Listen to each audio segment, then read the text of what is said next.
And it's a Blue Ring Nebula. Let me remind the people on Zoom that we are recording this. So if you don't if you don't want to appear in the video, this will be a good time to turn it off. Okay, I think I've said everything. Without further ado, please, the floor is yours. Thanks. One thing, if you can. It's been a while since I've been here. That's probably true for most of you too. Sorry. Phillips gets. If you can try to speak from this position, because people on Zoom are not going to hear you. I thought that's the point of the microphone. Yeah, but I'm not. Okay, I'm going to stop moving around.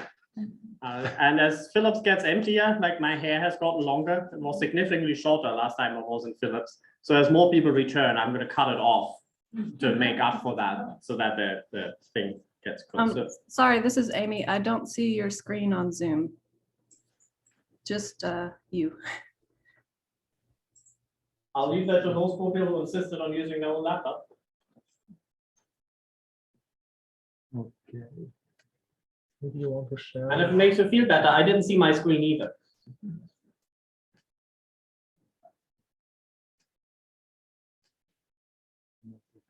Can you see the screen now, Amy?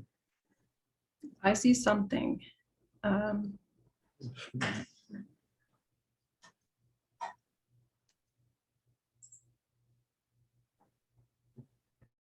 About now. It looks like a white stripe, but maybe that's just from me. Is exposed. My screen is exposed. The screen is big enough. We don't have to go in full screen mode for the people who are here.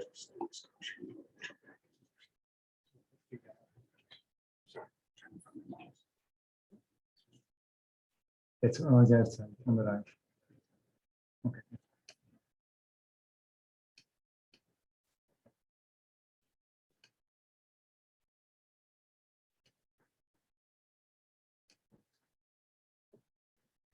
Okay, now I see it now. Thank you.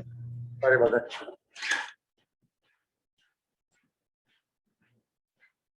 So the object I'm going to talk about, is not what I usually work on. I usually work on young stars, and this is an older star. But as those of you who work on young stars will quickly realize, it shares like a lot of characteristics with young stars. And so almost all we do on young stars, we can use here too. Okay.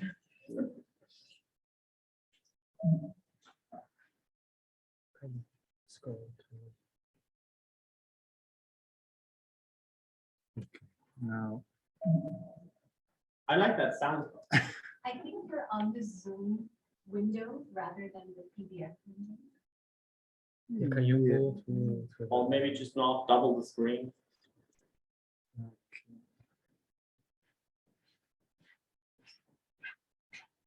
So while people work that out, this object that you may or may not be, this name you may or may not be able to read, which I'll just call TYC, because I can't remember that phone number either, was discovered by a collaborator of mine in UV images that I'll show you very soon.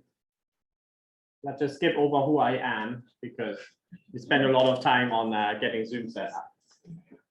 So what you see in that image on the side there, that's what we call the Blue Ring Nebula.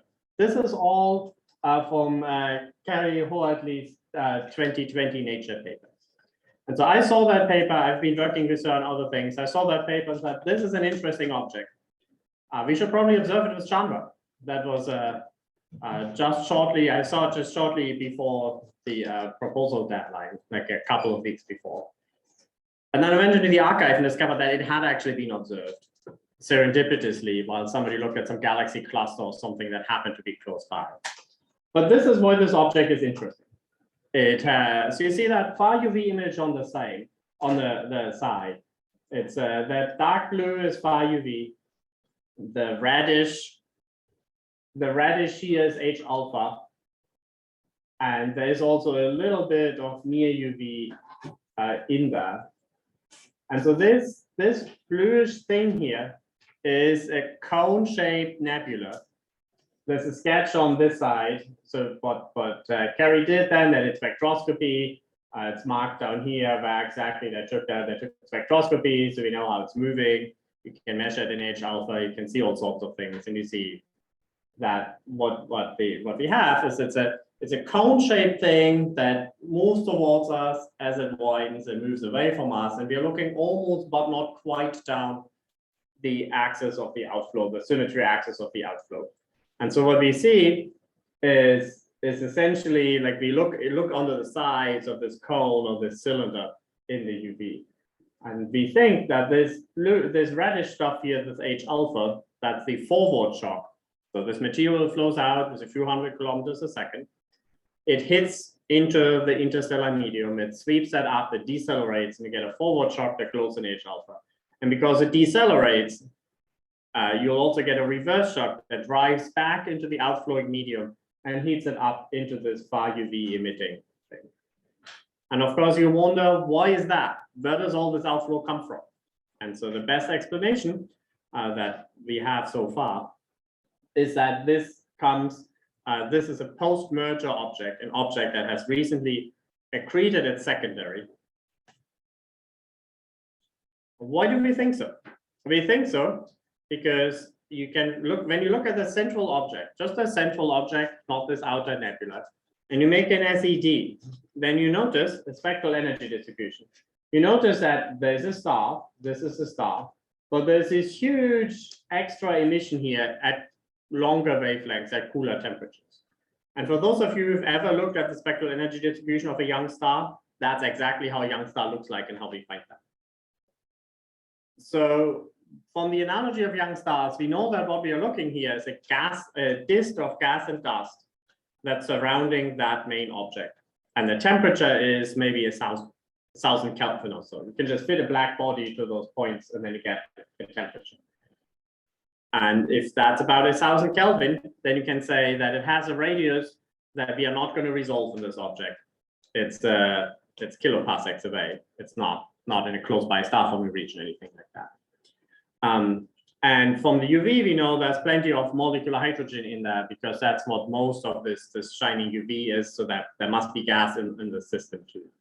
So we know there's a disk around it.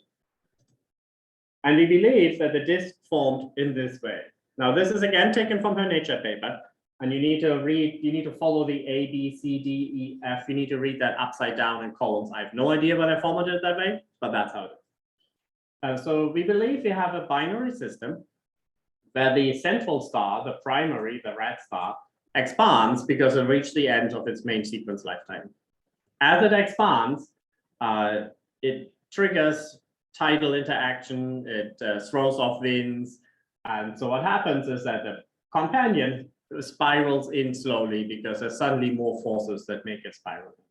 As the companion gets close enough, the material starts, the primary starts overflowing its Rochlot and ejects material to the L2. But then the secondary comes close enough too that it's ripped apart, similar to a tidal disruption event, essentially, but on a much smaller scale.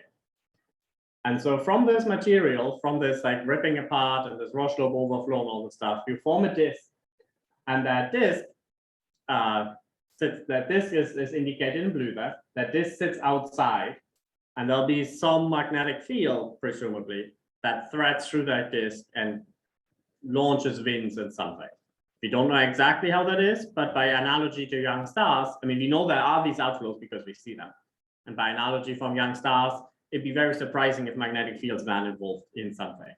Also, this is astrophysics. If you don't know what you do, you'll go, it's probably magnetic fields. So that surely involves in some way.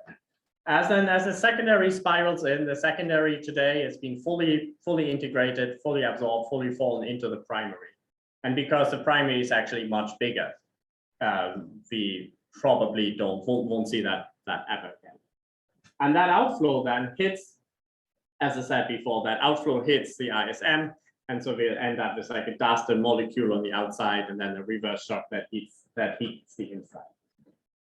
There's indications that it's more similar than that to young stars, because we do see H alpha in emission, which is typically a sign of an infall column, So material that falls from that disk follows the magnetic field lines. If assume a star has a dipolar magnetic field line, I know they don't, but that's good enough for now. Let's assume a star has a dipolar magnetic field line. The material will follow in, it will be ionized by that hot radiation, and ionized material follows the field lines, or follows the field lines, gets accelerated by gravity and hits the stellar surface. And when it does so, it gets hot enough that it emits H alpha. And we do see H alpha here. And they also see a radial velocity signal of about 14 days. But if you look at the line profiles close enough, you'll find that the radial velocity signal is almost certainly not, or most likely at least, not a companion.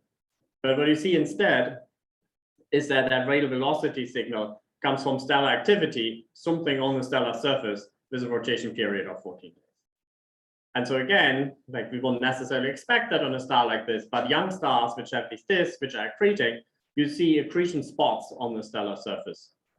You see that the material falls in, you see a hot spot on the surface, and that rotates in and out of you essentially.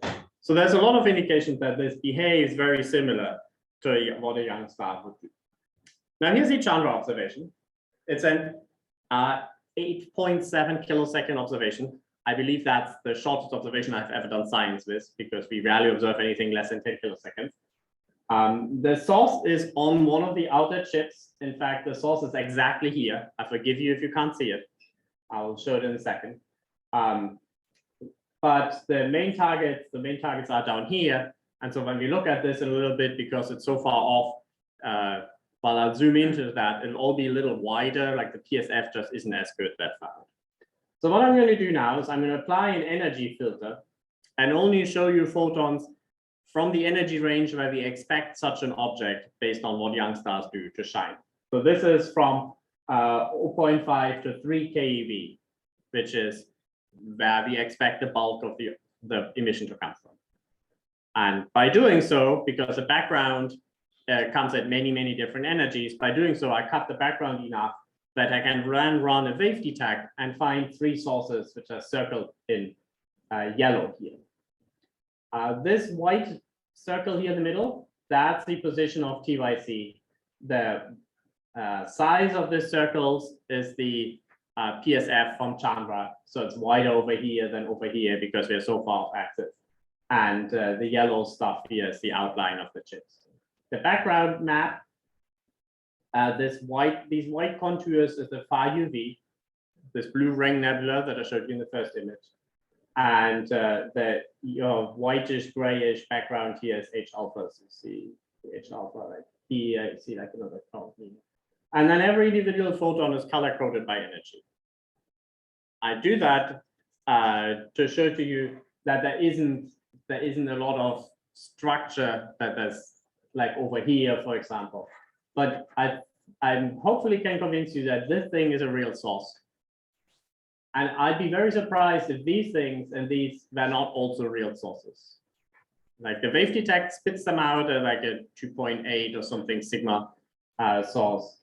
And the fact that they both of them lie just in the, of course, the level where I put this UV contour is somewhat arbitrary, but they lie on the same level of the UV contour, and they lie in the region where we know the outflow is. So it's at least reasonable to assume, or consistent to assume, that what we see here are outflow shocks. And this is the central source itself. And I will argue that that's what we probably see as magnetic activity. Okay, we also looked in TESS. Now, unfortunately, this sector in TESS has a lot of scattered light in it, and those are the gray regions, which leaves you with very little data. And then there's this feature and this feature, which we did not see in 4 comparison stars, which are close to it.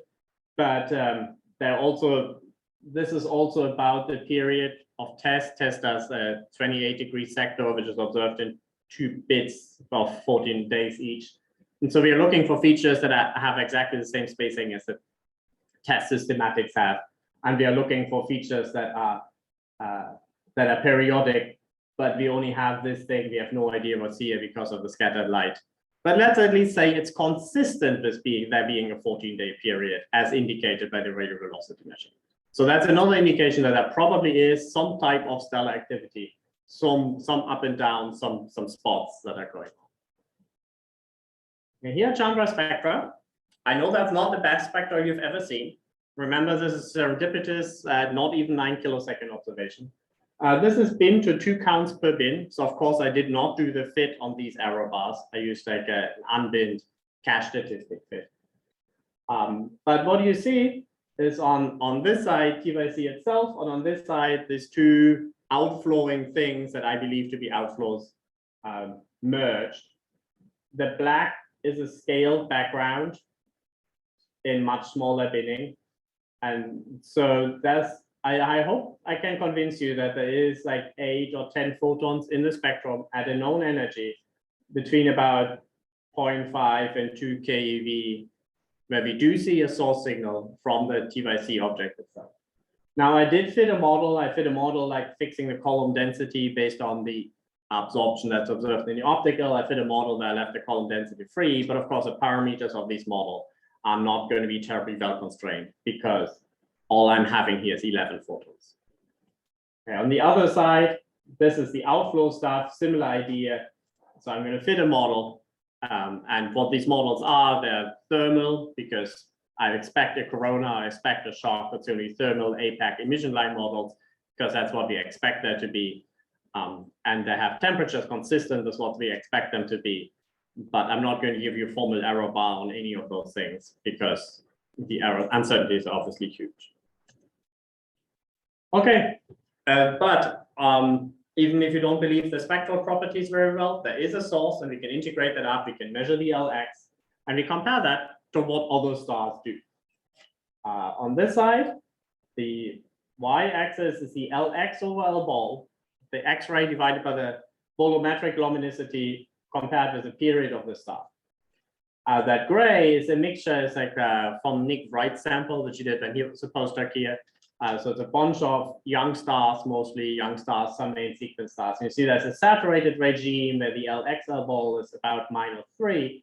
And then as the rotation rate drops, the LX over L ball goes down. The green ones are giants, are G3 giants. And so that's a little more compatible to the size of that object that we are actually looking at. And then these colored symbols are, this down here is our new measurement. And you see it falls on this trend that we observe in main sequence stars too. This is BP-PISC, which is a very similar object. It's presumably also a stellar merger remnant. Instead of this wide angle cone outflow, it has a very well collimated jet. And it's more absorbed, so we don't know as much about it. And this is FK Comb. FK Comb stars, actually class that's been observed in X-rays for decades. And FK Comb stars are also be believed to be powered by or sped up by stellar merger. So the idea with an FK Comb star is that you had a stellar merger that brought in angular momentum and made it rotate faster. And although they are large stars, they're like subgiants or giants, they get periods of just a day or 2. This is just FK Comb itself, but there's other examples. And so one idea we have is that what we've probably observed here, or what we've probably found, is an object that merged 5,000 years ago. So there is the outflow now. The inner disk is clear enough that you can actually observe the inner object. It's not like a red thing that's hidden from all except in the very most infrared wavelengths. But it's not quite evolved enough to be an FK Comb object because FK Comb objects don't have any visible signs of outflows or jets or disk. But it's not inconceivable that the disk will be accreted, the outflow will fade, and as the star contracts, it's going to speed up and move up this sequence. This here is essentially the same plot, except instead of rotation number, we divide by the convective turnover time and plot it over the Rossby number because that's what people typically do. That involves some modeling assumptions. So, okay.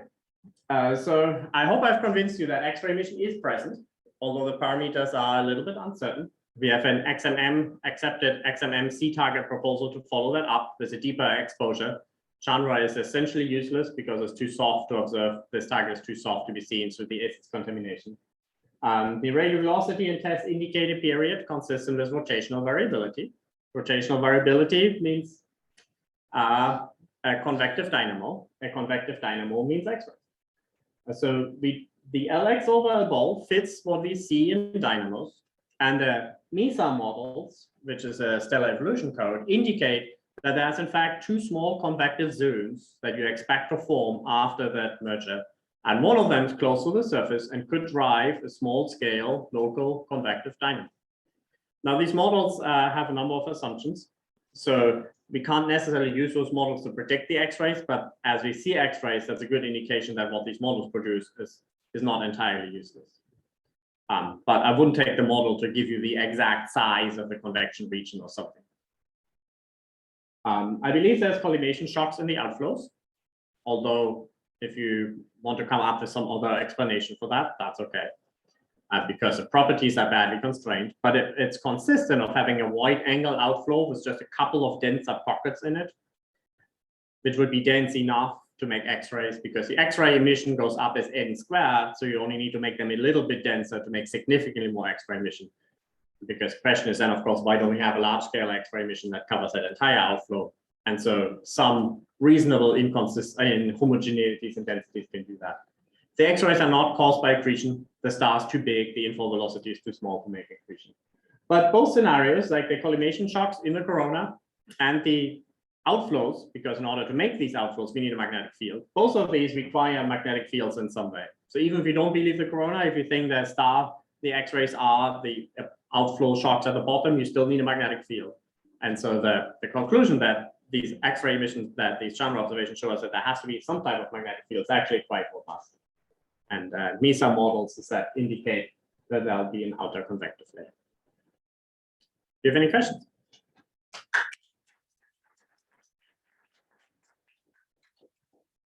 Thanks a lot, Hans. Let's open the floor for questions, first in person and then on Zoom one. A terrific, interesting object, a very complicated process. Do you have any idea how much matter the nebula represents? The question, I mean, that seems like that's being lost. the question is how much mass there's in the nebula, if we can discern that, and we can put a lower and an upper limit on it. The upper limit you can put from the non-detection in X-rays.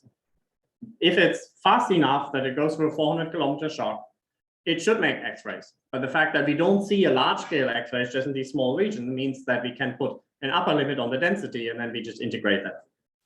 From the fact that we do see it in the UV, you can make a lower limit.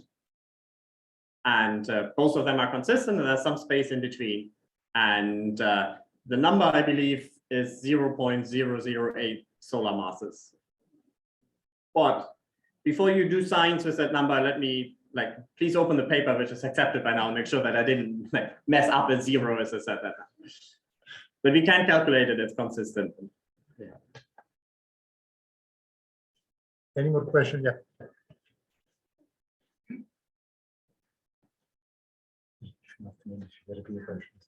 What are the open questions about magnetic field in stars like this? The first open question is, are there magnetic fields at all? Because I believe that these X-rays are a good indication that there are there. But if there are magnetic fields, that confirms that there must be some type of dynamo interaction. And we essentially know next to nothing observationally to how these atmospheres look like. I mean, we do have an effective temperature, and we have a radius from the luminosity, but that's about it. Like, what's the structure of those atmospheres after something has been accreted? That's a question where the models can tell us something, but that's observationally not well constrained. I mean, we have 2 or 3 objects that are probably similar to this, and this one has just been found. So learning about how that accretion process works, that accreting mass and particularly accreting that companion, and what that does to those stars, to the interior of those stars, is something we would like to probe. And finding X-rays is one indication that is a convective envelope, which is one indication that we know something, or we can say something about the layers of those outer stars. But essentially, I've told you everything we know about X-rays from these objects, so everything else is unknown. right? Where they come from, how hot are they? Are they time variable? Are they going over which time scale? Are they going to go away? Are they going to stay around? Do these stars really contract to become FK Comb stars, or is it just going to, are the X-rays temporary and in a few thousand years they're gone? Like, that's all things where I think we have more reasonable assumptions than actual proof. Thank you. Are there any more questions from the room? No. Okay, let's see. Amy, if you can hear me, can you guide us through the Zoom questions? I can hear you, and I do not see any questions in the chat, and I do not see any hands raised at this moment. Okay. Okay. I think, yeah, we can thank our speaker again.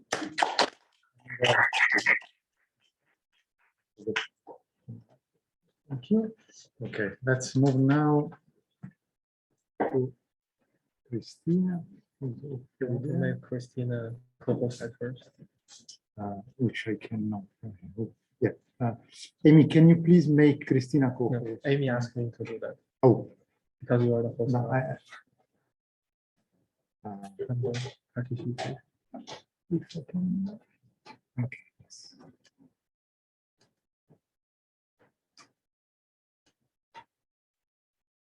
Kristina.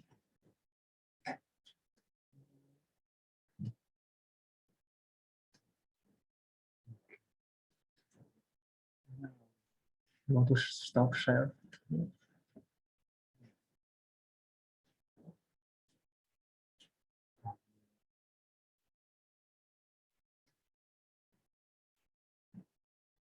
Okay, we are here. Okay, Kristina.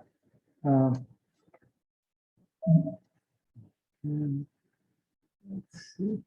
I can do that, and you can introduce the speaker. We can. Okay, so sorry for the Zoom not perfect cooperation now. Okay, so second speaker is Kristina Monsch. She's a postdoc at CSIO, where she works together with Jeremy Drake and Cecilia Garraffo on characterizing the time evolution of the rotational and magnetic activity of young pre-main sequence stars, and how this evolution is in particular shaped by the dispersal of the surrounding circumstellar disks. Before that, she did her PhD in Munich, where she investigated signatures of this early dispersal phase are imprinted in the observed semi-major axis distribution of the exogas giants. For this purpose, she was using both multidimensional numerical models and X-ray observations of planet hosting stars. Without further ado, Kristina, I think we can hear you and see you, so please go ahead. Great, thank you. I hope you can see my slides okay. Thank you, Federico, for giving this nice introduction. So as he said, I've started my first postdoc recently with Jeremy Drake. And so before that, I was actually a pre-doc for a couple of months, also at SAO, but it was fully remote due to the pandemic. So I've actually just moved very recently to the US. And so I'm still not in the Cambridge area. I'm currently staying with my boyfriend in the Chicago area, but hopefully I will be soon moving to, I will fully be moving to the SAO. So I'm looking forward to meeting all of you then in person. And yeah, so my background is planetary physics and circumstellar disks. And basically I want to explain to you how I shifted more into the stellar spin down or stellar evolution community. So yeah, I did my my PhD in Munich with Barbara Ercolano and Thomas Preibisch, and there I was mainly interested in investigating or understanding what shapes the demographics of giant planets. And here, this is basically the plot that every exoplanet talk starts with, showing you here the planet masses of confirmed giant planets as a function of their semi-major axis. And what you can see from this plot is that planets are not distributed homogeneously along this plane, but they pile up in specific regions. So very close to the host star, you have hot Jupiters. So they orbit their host star typically much closer than, for example, Mercury is to the sun. Then in intermediate distances, like between 1 to 10 AU, there are the so-called warm Jupiters. And also, for example, Jupiter within our own solar system would be an example for warm Jupiters. And then very far away from the host star, you have the so-called cold Jupiters. And there has been quite some work done in this field that tried to explain and reproduce the observed features of the giant planet demographics. And in particular, I was interested in understanding what causes this pileup of warm Jupiters at these intermediate distances. And one possible theory had been the disk dispersal phase that is caused basically due to a mechanism which is called photoevaporation, and which would lead to the planets being parked at a given location due to the dispersal phase and the high energy radiation coming from the central star. And I want to explain a bit more detail what I mean by that. So basically what we need to understand is how our circumstellar disks disperse. So this is a simple sketch of a young and active pre-main sequence star that is still surrounded by a massive circumstellar disk. And first of all, we know that these disks are viscous accretion disks. So mass is transported inwards onto the star, while angular momentum is redistributed outwards. And we know, however, that viscosity alone cannot be responsible for dispersing the disk entirely, because this would lead to significantly higher disk lifetimes than what we're actually observing. And at the same time, we have, of course, planets. I have problems. Yeah, here. So you have planets which are also altering the local surface density structure of the disk.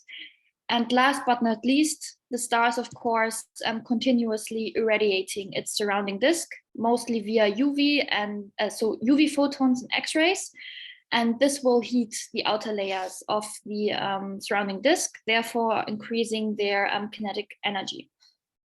And at some point in time, the viscous accretion rate, which is shown here as the black lines, will start to decrease. So because this is a function of time, while the wind mass loss rate, which is defined by the basically continuous irradiation coming from the central star, will fall below the wind mass loss rate. So for every given disk or star disk configuration, there will be a point in time at which the accretion rate will fall below the wind mass loss rate, meaning that from this point on, the dispersal by the irradiation coming from the host star will start to dominate over the accretion onto the central star. And at this point in time, a gap will open up in the disk, and the gas can become unbound from the star and is then removed by pressure-driven disk winds. And this gap is cutting off the inner disk fully from further mass supply by the outer disk, which will lead to the viscous draining of the inner disk. And the outer disk is then can be directly irradiated by the central star, leading to the quick dispersal of the entire disk in the matter of only 100,000 years or so. And this entire process is basically demonstrated here in this video. So here I'm showing you the 1D surface density of like just a given disk as a function of the disk radius or semi-major axis. And the different curves correspond to different photoevaporation profiles, which I'll be talking about in a minute. But basically what you see is that you have a relatively long phase of viscous accretion, in which the surface density of the disk will only decrease by a relatively small amount. And then at some point in time, photoevaporation will start to dominate over viscous accretion, and you have this gap opening. Sorry. And this will lead to the rapid inside-out dispersal of the disk. And so what happens to planets within these disks? So if the planet is inwards to this gap at the time of gap opening, it can either fall into the host star if the inner disk is not accreted quickly enough, or it will be parked quite close to the star if the disk is dispersed in time, because this migration process of giant planets, while they're still embedded in the disk, is only possible as long as there's gas available in the disk, meaning that once the gas is dispersed, also planet migration will stop. And planets that are located in the outer disk will of course also migrate inwards. However, they are then at the latest stopped once they reach this photoevaporative gap. And this means that this gap that is opened by photoevaporation can define the final parking radius of giant planets. And this, as I said, could be a possible reason for why we are observing this pileup of warm Jupiters at distances between 1 to 10 AU.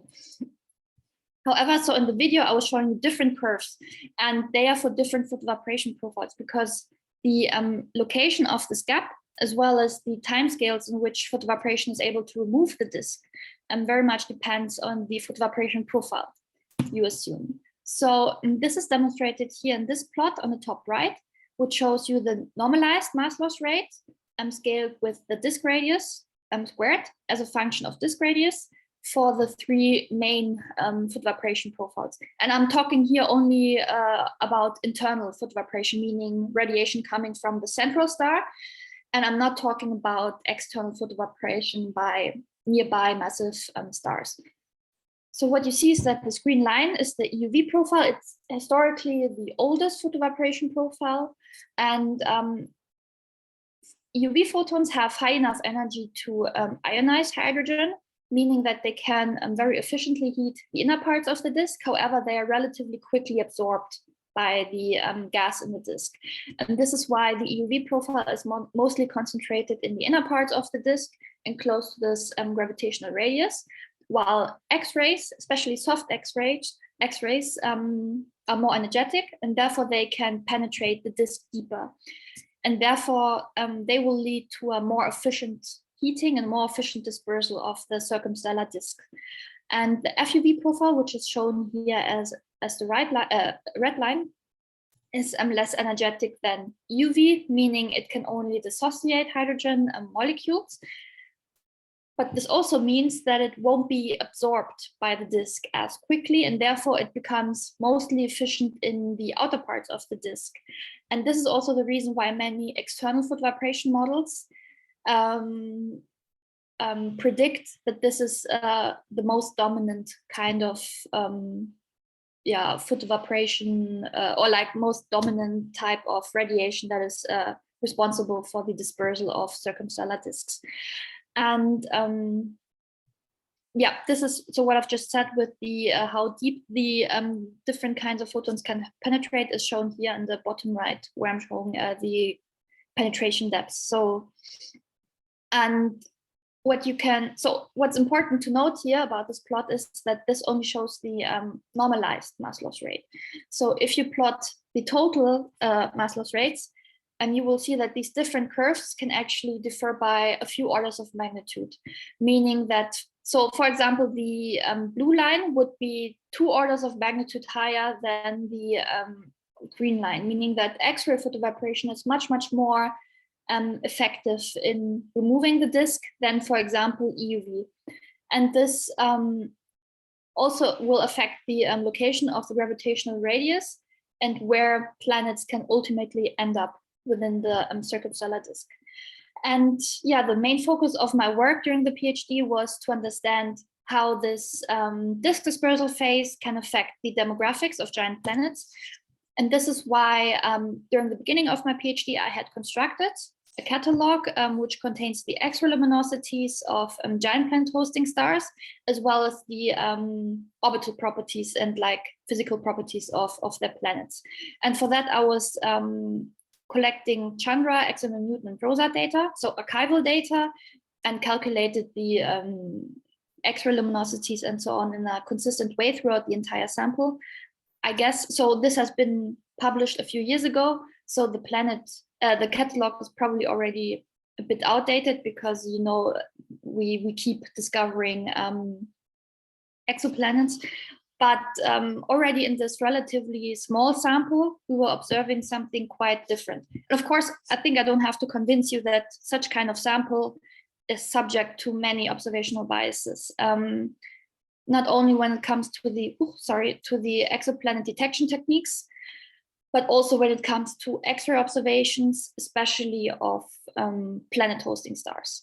So, however, even though we need to be a bit careful when interpreting any features that we observe in this plot, we found an interesting feature, which is this tiny gap here. I hope you can see my cursor. So it's roughly located at 10 to the 28 ergs per second, and semi-major axis of 0.1 and 1 AU. This is a relatively small gap, but the interesting thing is that it's fully surrounded by data points. So there are, for example, no upper limits on the X-ray luminosity that could scatter into this gap or into this underdensity. And as I said, it's fully surrounded by data points, leading us to the conclusion that this is probably not due to an observational bias, but this is probably more something physical that we are observing. And we think actually that this gap is formed due to photovibration, carving this gap into the disk and therefore parking inward migrating planets. And however, the sample size of this catalog was relatively small, and therefore we could not show the statistical significance of this void here without having an accurate theoretical model that could predict the exact location and size of this gap. Meaning, as a next step, I needed to perform 1D models in which I tried to predict what features in the semi-major axis versus X-ray luminosity plane photovibration would create. And I was running very simple 1D viscous evolution models of a disk, which is also subject to photovibration. I used a very simple setup. So all stars have a constant mass of 0.7 solar masses, and all disks start with an initial mass of 10% of the stellar mass. And then planets of random mass between 0.5 and 5 Jupiter masses were inserted at 5 AU into the disk, and then were allowed to migrate as the disk is being dispersed by viscous accretion and photovibration. And already in this very simplified approach, we found a very similar feature as the one we have seen in the observation. So also here we could create a gap or a void in the semi-major axis versus X-ray luminosity plane. And in this 1D model, we know that this is due to photovibration. Carving a gap into the disk and therefore parking inward migrating planets. And these would then these planets here would correspond to those planets that manage to cross the gap location before photovibration has opened the gap. But one problem I was continuously facing during my PhD was to find a way how we could relate the architecture of planetary systems that we are observing today, which typically have ages of the order of giga-years, can be related to the time of planet formation. So when the star is still surrounded by a circumstellar disk and is only a few million years old. And there are like several processes going on in between, like dynamical interactions between the planets, like the decreasing X-ray luminosity or rotational spin down of the star, which complicate the problem. So it's not straightforward to just evolve basically this, so the theoretical model in time and get the same distribution then at giga-year ages. And this is why I started working with Jeremy Drake and Cecilia Gafafu in order to understand how we could relate those two evolutionary stages, basically. And this is the second part of my talk. So we want to connect the disk dispersal phase to the stellar rotational spin down. We know that the disks which are surrounding young stars can only survive for a relatively short amount of time before they disappear. And this is demonstrated in the so-called High-Schlader diagram, which is shown here on the left. And it shows the disk frequency for a number of young star-forming regions as a function of the age. And what you see is that you have a almost exponential decay in disk frequency or disk fractions as a function of age. And it shows us that only very few disks live longer than around 10 million years. And this is also seen here on the right, where the disk mass as a function of age is plotted. I have to point out these are debris disks, so which are actually the remnant of circumstellar disks, but it still serves the purpose of demonstrating that after around 10 million years, you have a strong decrease in disk masses. And this also shows that the dispersal phase itself must be quite quick. And this is also one evidence for X-ray photoevaporation taking place, because this is a really quick process.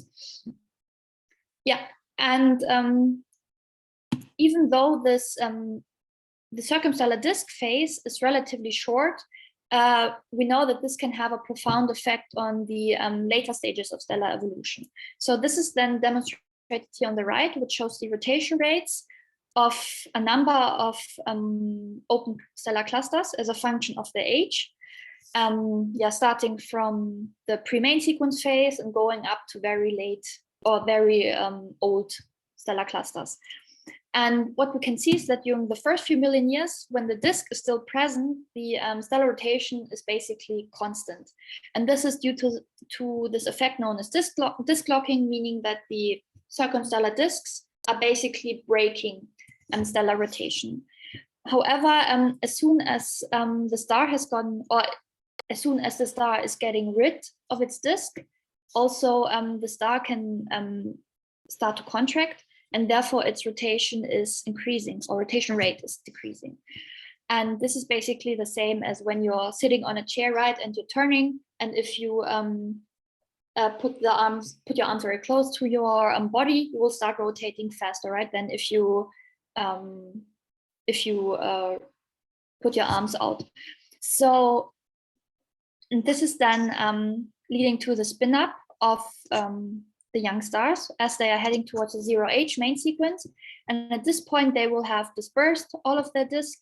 They will have stopped contracting.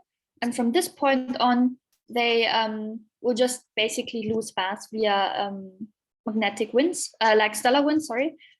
And this will lead to the steady decrease in rotation rates again, until they converge to the so-called Skumanich branch.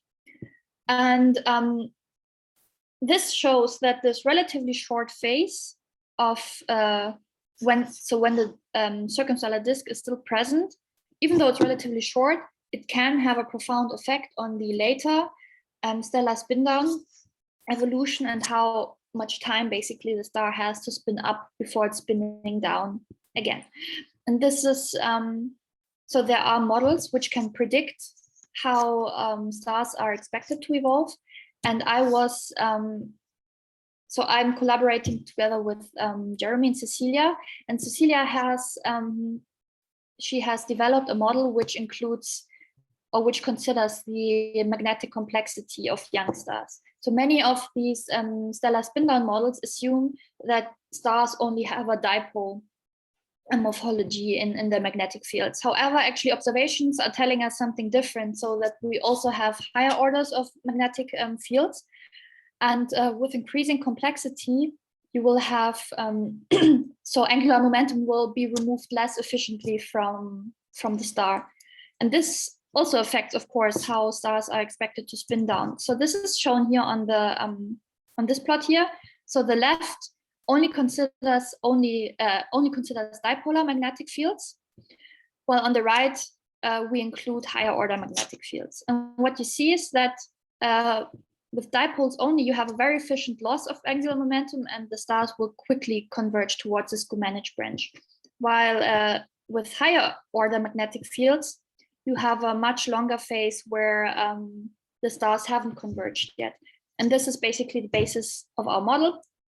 So I think I will have to hurry up a bit, but basically the input to our model is that the disk lifetimes that we're observing are solely set by the stellar X-ray luminosity as well as the stellar mass. So our model considers that for a given stellar mass, you have a spread in X-ray luminosities ranging between 2 to 3 orders of magnitude.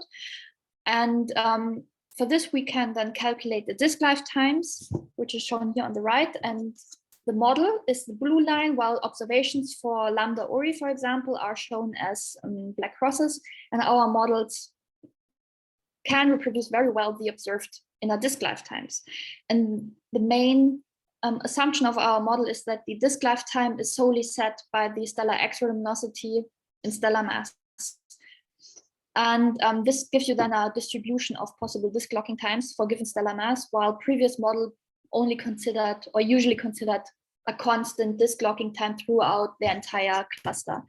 And if we plug this into our rotational evolution model, so we get something like this. So the columns here correspond to different stellar masses, so 0.5, 0.7, 0.9 solar masses, and the different rows are different disk locking times. So here is the shortest one we consider of 1 million years, and here's the lower one shows 9 million years.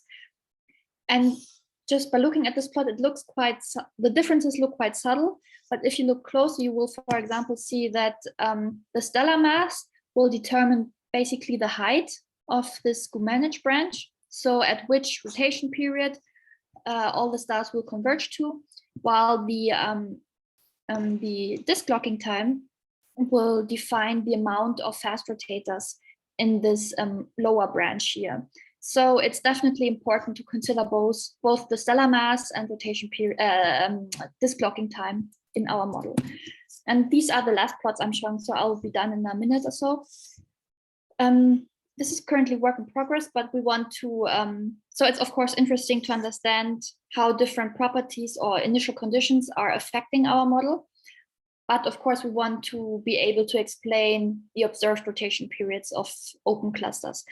And this is why we are folding in realistic rotation period distributions of young star-forming regions. So this plot here, for example, starts with the rotation period distribution we get from Orion, from this COOP sample. So Chandra Orion Ultra Deep Project, I think. And you see that we have different disk locking times for each star. And this is calculated based on the X-ray luminosity and mass. And we are quite successful in reproducing this bimodality in rotation periods that is observed at later stages, or like at later ages. However, we're still overshooting the amount of fast rotators a bit at this moment.